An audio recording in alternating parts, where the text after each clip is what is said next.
When I was a child growing up, my mother sang songs to me every night before bed. She'd tuck me in, and I'd pull the blankets up close to my face, and she'd sit on the side of the bed and sing me the same three songs every night.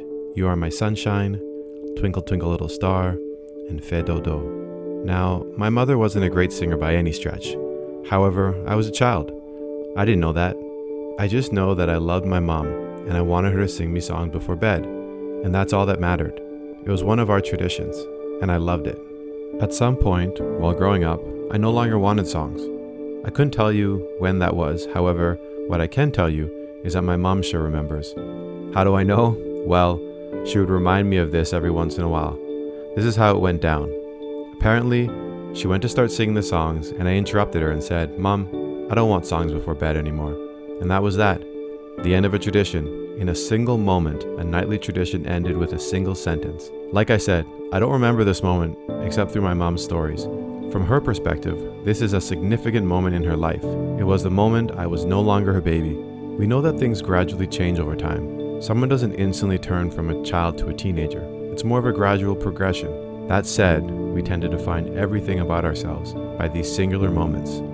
This was one of those moments.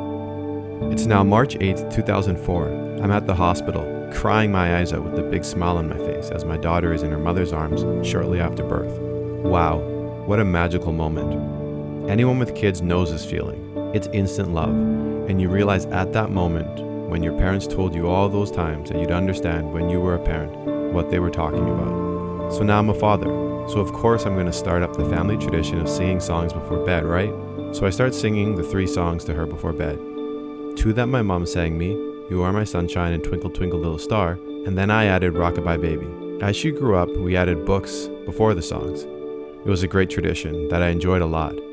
Now, I already know what you're thinking, and don't worry, I got this. I'm not going to make the same mistakes my mother made. I'm realistic. I know at some point a child doesn't want their parents singing them songs before bed.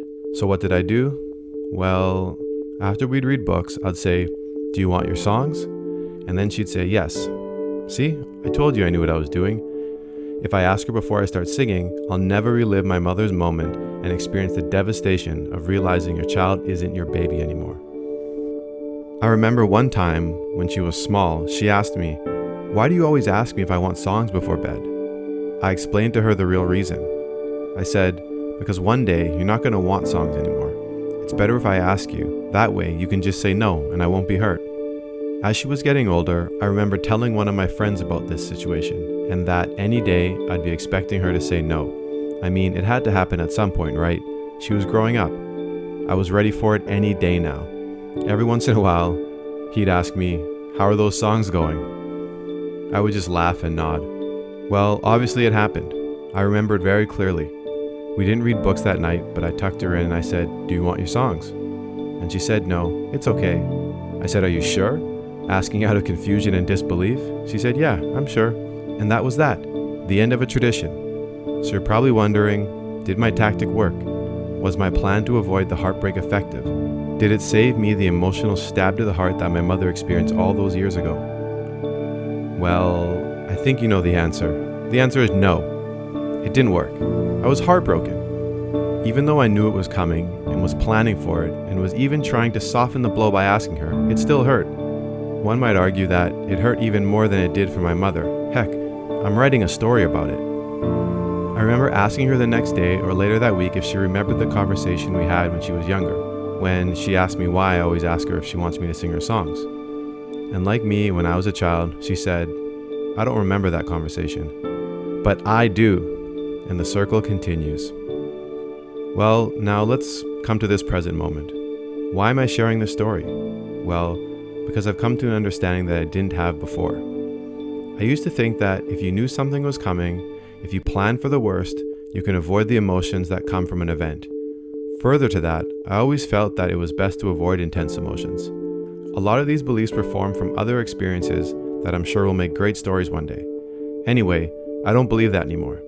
It's not to say that I don't plan for things. Of course I do. However, I don't try to control the situation as much as I used to. I don't try to avoid feelings of hurt or intense emotion. I realize that you're often better off letting things happen because they're going to happen anyway. They always do. However, the energy it takes to constantly be trying to get ahead of things and control their direction is taxing, and it's not beneficial to emotional growth. So now I try to enjoy change, embrace change, accept change.